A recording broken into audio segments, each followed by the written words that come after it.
Il est indispensable de se conformer à la réglementation en vigueur DTU série 40 pour poser un isolant. Cette réglementation impose en particulier la présence d'un espace d'au moins 4 cm entre l'isolant et les tuiles afin d'assurer leur ventilation.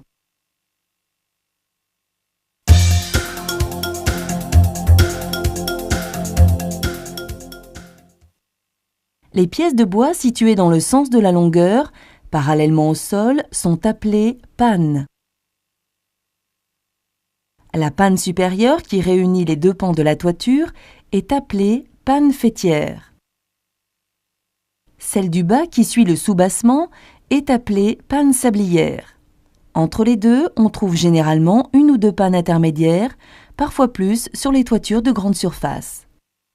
Perpendiculairement et derrière les pannes sont fixés les chevrons. Derrière les chevrons, perpendiculairement, sont fixés les liteaux sur lesquels sont posées les tuiles. La partie du mur située sous la panne sablière est appelée soubassement. La partie du mur située entre les deux pans de la toiture est appelée pignon.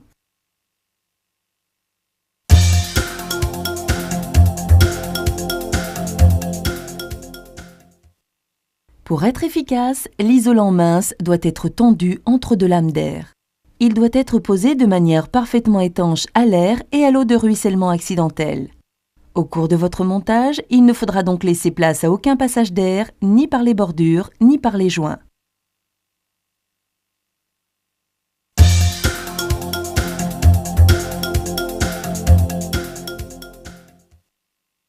De l'isolant mince en rouleau adapté à tout type de pose.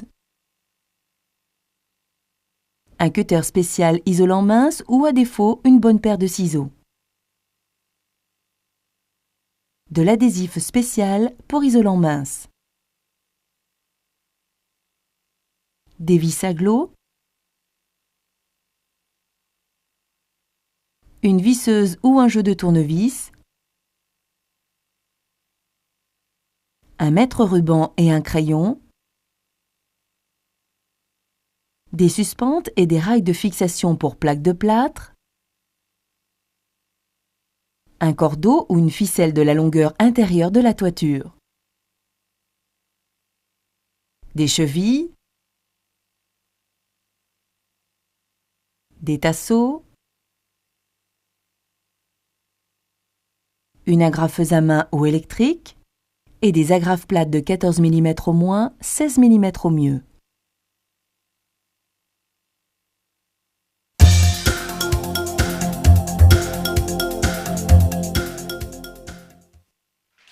Tracez l'emplacement des suspentes à 30 cm de la panne et du mur. Le nombre de suspentes, de rails et leur espacement dépendent du poids des plaques que vous allez utiliser. Reportez-vous à la notice du fabricant. Les suspentes sont fixées sur le côté des chevrons en respectant 2 cm d'espacement pour l'épaisseur de l'isolant.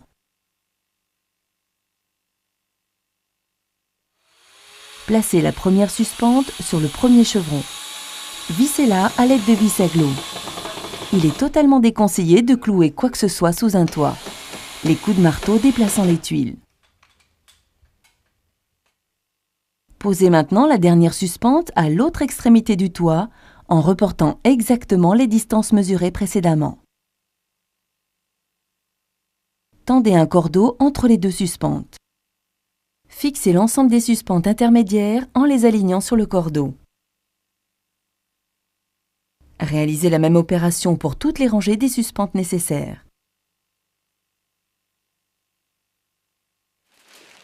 Nous allons ici poser l'isolant horizontalement en laissant les pannes apparentes. Débutez toujours la pose par le haut du toit pour assurer l'étanchéité des joints. Commencez l'agrafage sur le premier chevron.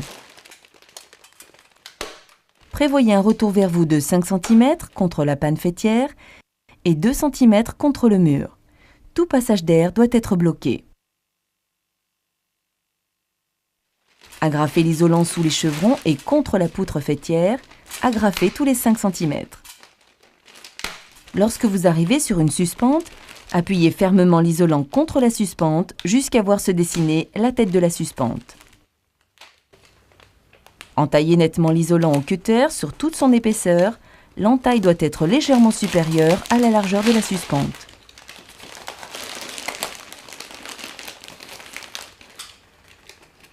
Passez la suspente à travers l'isolant et agrafez de chaque côté.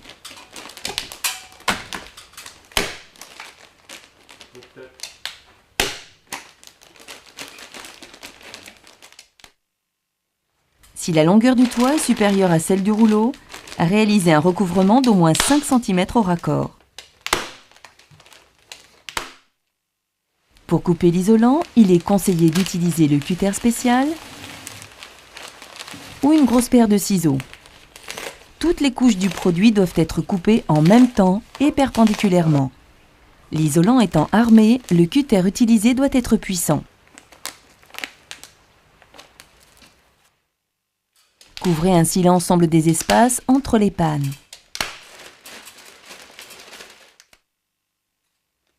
Vous devez maintenant recouvrir les joints d'un adhésif spécial. Utilisez l'adhésif préconisé par le fabricant pour éviter tout décollement futur.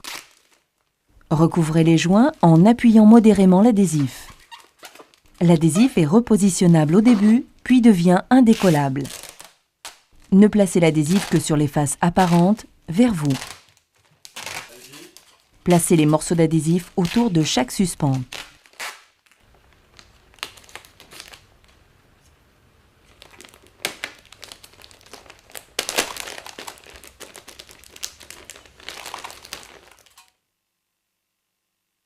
Vous pouvez maintenant clipser les rails sur les suspentes.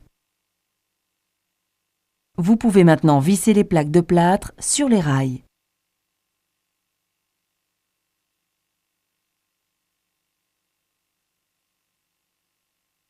L'isolant doit être découpé et agrafé sur les châssis des fenêtres de toit.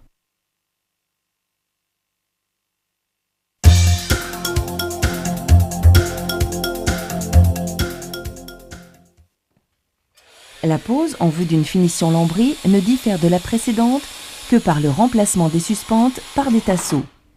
Fixez si nécessaire un tasseau dans l'alignement des chevrons sur l'angle du mur. Agrafez l'isolant comme précédemment, sans avoir à le percer. Vérifiez les retours et l'absence de circulation d'air. Recouvrez les joints d'adhésif. Vous allez maintenant placer un réseau de tasseaux de 20 à 25 cm de côté. Repérez les emplacements des chevrons sous l'isolant. Percez des avant-trous du diamètre de vos vis, ici 4 mm de diamètre. Fixez les tasseaux à l'angle des murs et du toit. Puis sur les chevrons perpendiculairement au sens de pose des lames de lambris. Pendant le vissage, compressez fortement l'isolant en appuyant sur le tasseau. Vous éviterez que l'isolant s'entoure autour de la vis. Nous allons ici réaliser un lambrissage vertical. Les tasseaux sont donc fixés perpendiculairement aux chevrons. Les tasseaux sont fixés contre les pannes pour assurer une bonne étanchéité. Coupez le surplus d'isolant le long des pannes. Vous pouvez maintenant poser votre lambris.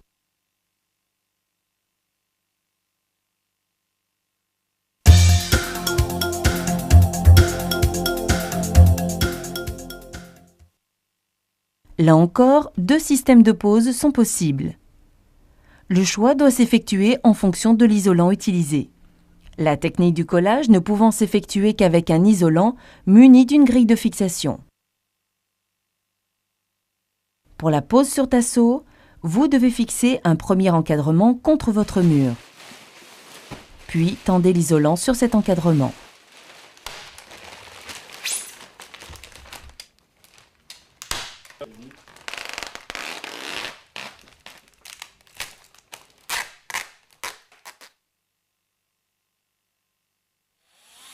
Posez un deuxième cadre sur le premier. Une lame d'air de chaque côté de l'isolant optimise l'isolation. Vous pouvez désormais poser vos plaques de plâtre.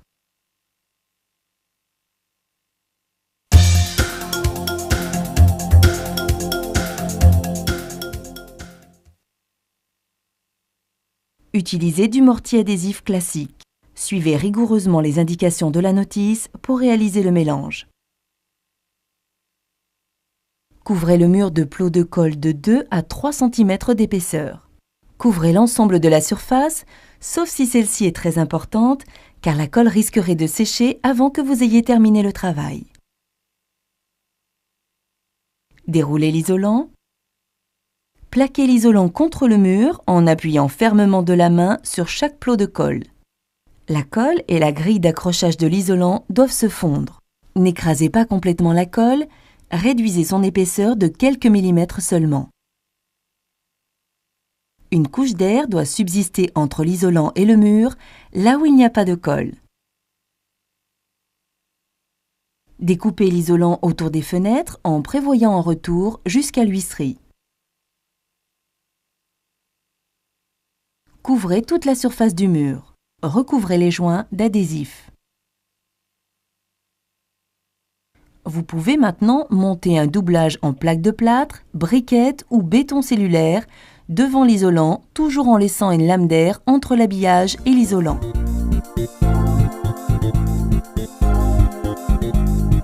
L'isolant mince ne nécessite aucun entretien. Vous pouvez donc, maintenant, profiter pleinement des avantages qu'il vous procure.